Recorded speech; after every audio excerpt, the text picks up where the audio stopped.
Hello friends, Namdev academy YouTube channel में आप सभी का स्वागत है। तो फ्रेंड्स, मोस्ट इंपॉर्टेंट टॉपिक मैं लेके आई हूँ। आज हम बात करेंगे केमिस्ट्री का मोस्ट इंपॉर्टेंट टॉपिक है गैसों का सामान्य गुण। इस टॉपिक से रिलेटेड जो क्वेश्चंस एग्जाम में पूछे गए हैं ना, उन सारे क्वेश्चंस को मैंने यहाँ पे कंप्लीट कवर किया है। तो आप वीडियो को स्टार्टिंग से लेकर लास्ट तक देखिएगा और सारे क्वेश्चंस का आंसर देना है आपको कमेंट बॉक्स में। बिना किसी देरी के सेशन को स्टार्ट करते हैं। फर्स्ट क्वेश्चन स्क्रीन पे आपके सामने है, इसका आंसर बताओ।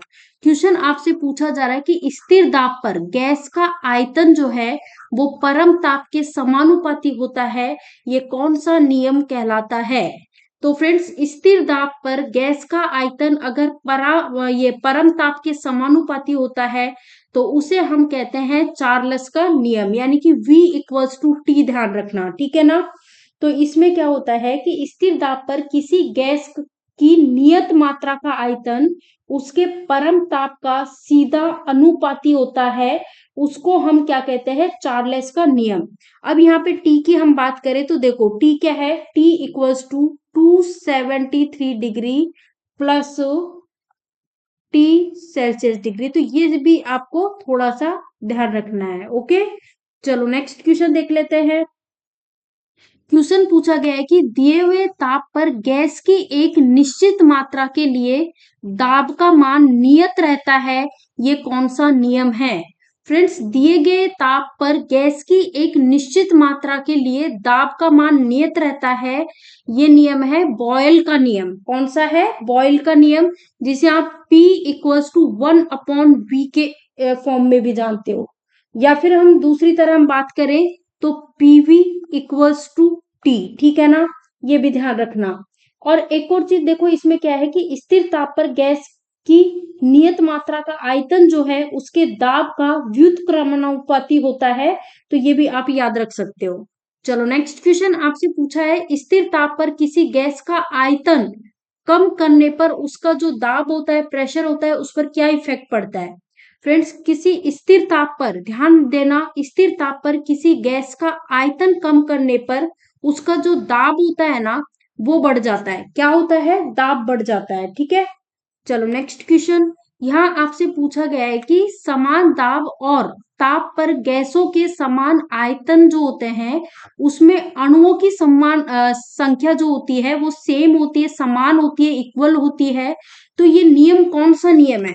फ्रेंड्स, ये नियम है एवोगाद्रो नियम। कौन सा है? एवोगाद्रो।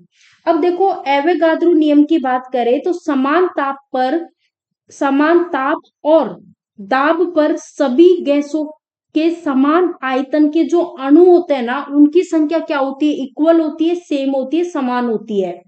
तो सामान्य ताप एवं दाब पर विभिन्न गैसों के 1 ग्राम अणु का आयतन कितना होता है? तो यहाँ पे मैं लिख देती हूँ 22.4 लीटर होता है। पूछ सकते हैं आपसे, क्या पूछ सकते हैं कि जो एवोगाद्रो नियम है उसके अनुसार सामान्य ताप एवं दाब पर विभिन्न गैसों के 1 ग्राम अणु का आयतन कितना होता है? तो 22.4 लीटर होता है। ये चीज भी ध्यान रखना, ये इंपॉर्टेंट है। नेक्स्ट क्वेश्चन आपसे पूछा जा रहा है, स्थिर ताप पर किसी गैस का दाब तिगुना कर देने पर उसका जो आयतन होगा उस पर क्या इफेक्ट पड़ेगा? फ्रेंड्स, स्थिर ताप पर अगर किसी गैस का दाब तिगुना कर दिया तो उसका जो आयतन है ना, उस पर उसका आयतन कितना हो जाएगा? तिहाई हो जाएगा, ठीक है ना। तो राइट आंसर हो जाएगा ऑप्शन ए। सॉरी। अच्छा, नेक्स्ट क्वेश्चन आपके सामने है कि गैसों के विसरण का नियम किसने प्रतिपादित किया था? गैसों के विसरण का नियम प्रतिपादित किया था ग्राहम ने। किसने किया था? ग्राहम ने। तो राइट आंसर ऑप्शन डी हो जाएगा। अब देखो, ग्राहम जो है ना, ग्राहम का गैसीय विसरण नियम की हम बात करें तो इसमें क्या होता है कि नियत ताप और दाब पर गैसों की विसरण की अपेक्षित गति और उसके घनत्व अथवा अणुभार के वर्ग मूल जो होते हैं ना, अणुभार के वर्गमूल के व्युत्क्रमानुपाती होता है। तो ये भी आप ध्यान रख सकते हो। देखो, इस तरह से अगर ग्राहम का गैसीय विसरण की बात करें तो R1/R1 यहाँ पे मैंने लिखा इक्वल्स टू, यहाँ पे मैंने लिखा D2/D1 equals to under root M2/M1 ये ध्यान रखना, ठीक है ना। इस तरह से आप ध्यान रख सकते हो सकता है कि डायरेक्ट आपसे ये फॉर्मूला ही पूछते हैं। नेक्स्ट क्वेश्चन आपसे यहाँ पे पूछा गया है कि वायु की हल्की गैस कौन सी है। वायु की हल्की गैस बताएं कौन सी है। वायु में हल्की गैस कौन सी है। तो वायु में जो हल्की गैस है वो है अमोनिया। कौन सी है, अमोनिया। ऑप्शन बी इस क्वेश्चन का राइट आंसर है। नेक्स्ट क्वेश्चन देखिए, यहाँ रहा, ये रहा नेक्स्ट क्वेश्चन। इंपॉर्टेंट मार्क करना और आपको बताना है परम ताप का मान कितना होता है, ये आपको बताना है।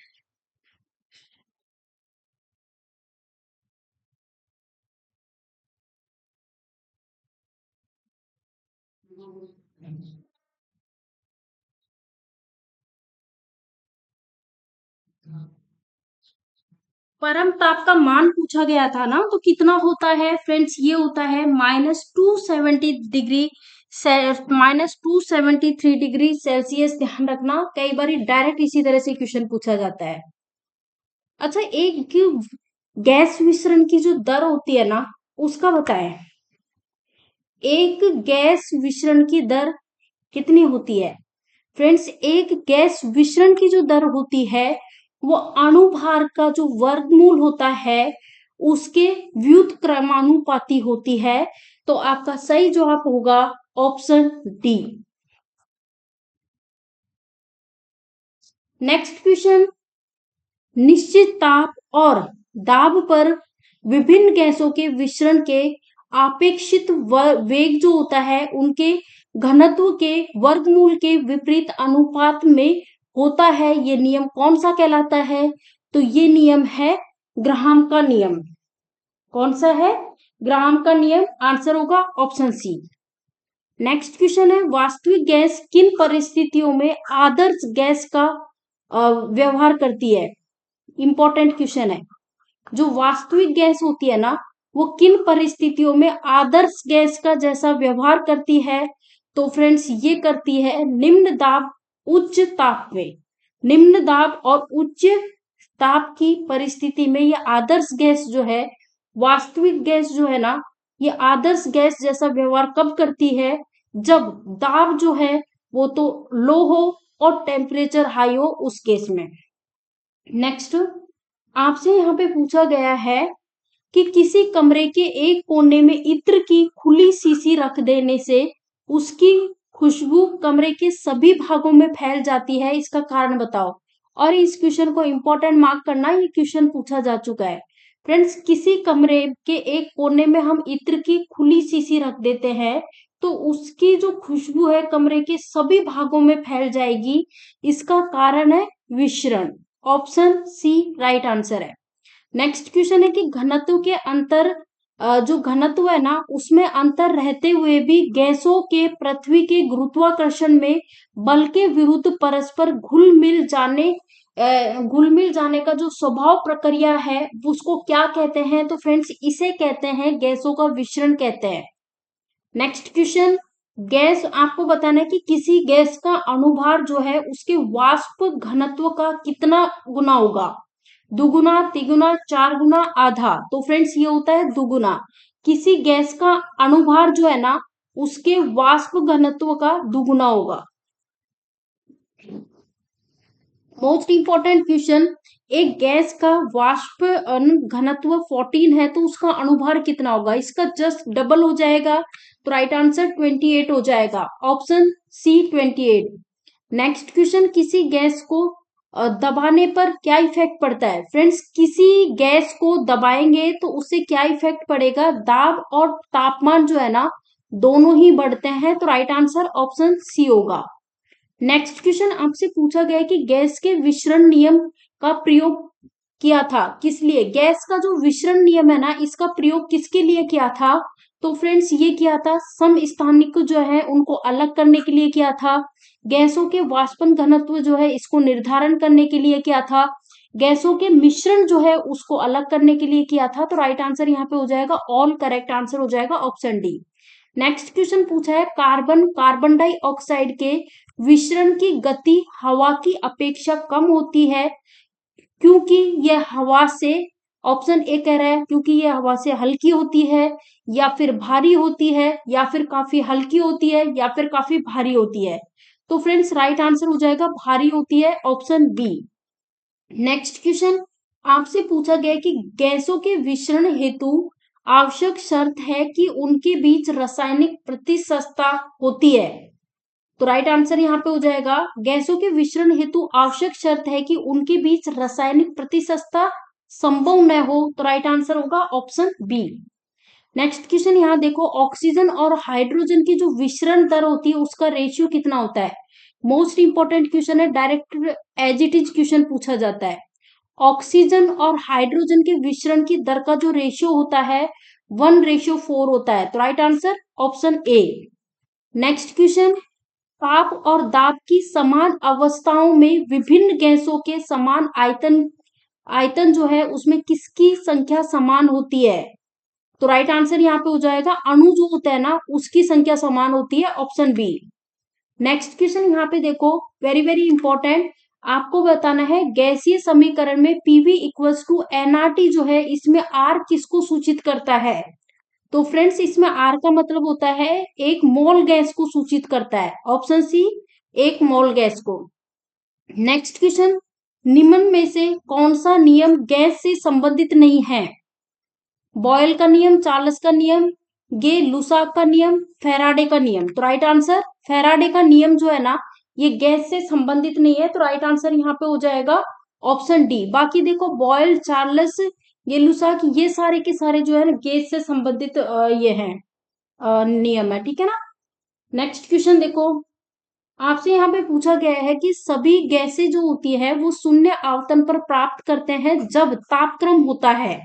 तो सभी गैसें शून्य आवर्तन पर कब प्राप्त करते हैं, जब उनका ताप जो है -273 डिग्री सेल्सियस होता है तब। नेक्स्ट क्वेश्चन, आदर्श गैस की ऊर्जा किस पर निर्भर करती है। फ्रेंड्स जो आदर्श गैस है ना इसकी ऊर्जा निर्भर करती है मोल की संख्या पर। किसकी, मोल की संख्या पर। नेक्स्ट क्वेश्चन, परम शून्य ताप है, परम शून्य ताप है। फ्रेंड्स परम शून्य ताप की बात करें तो सैद्धांतिक रूप से न्यूनतम संभव ताप है ये, ऑप्शन बी। नेक्स्ट क्वेश्चन, निश्चित ताप पर किसी गैस के दिए हुए द्रव्यमान का दाब उसके आयतन के प्रतिलोमानुपाती होता है। ये नियम कौन सा नियम है। तो फ्रेंड्स ये है बॉयल का नियम। इसमें मैंने बताया था ना आपको ये ध्यान रखना है पीवी इक्वल्स टू 1/v, है ना। तो या फिर आप इसको इस तरह से भी याद रख सकते हो पीवी इक्वल्स टू टी। इसमें क्या होता है, स्थिर ताप पर गैसों का नियत मान का आयतन उसके दाब का क्रमानुपाती होता है बॉयल के नियम में, ठीक है। ये चीज ध्यान रखना, मतलब इसमें जो प्रेशर है वो तो हाई रहता है और जो ये है ना वॉल्यूम ये होता है लो, तो ये भी थोड़ी सी ध्यान रखनी है। तो ये थे इंपॉर्टेंट क्वेश्चन जो कि हमने कंप्लीट कवर कर लिए हैं। फ्रेंड्स वीडियो पसंद आया हो तो वीडियो को लाइक कर दो, ज्यादा से ज्यादा वीडियो को शेयर कर दो, चैनल पे नए हो तो चैनल को सब्सक्राइब कर लो, साथ ही बेल आइकॉन दिखाई दे रहा है उस पर क्लिक कर ले ताकि जो भी हम वीडियो डालें उसके नोटिफिकेशन आपको मिलते रहे। ठीक है, चलो मिलते हैं नेक्स्ट वीडियो में। Thank you for watching this video.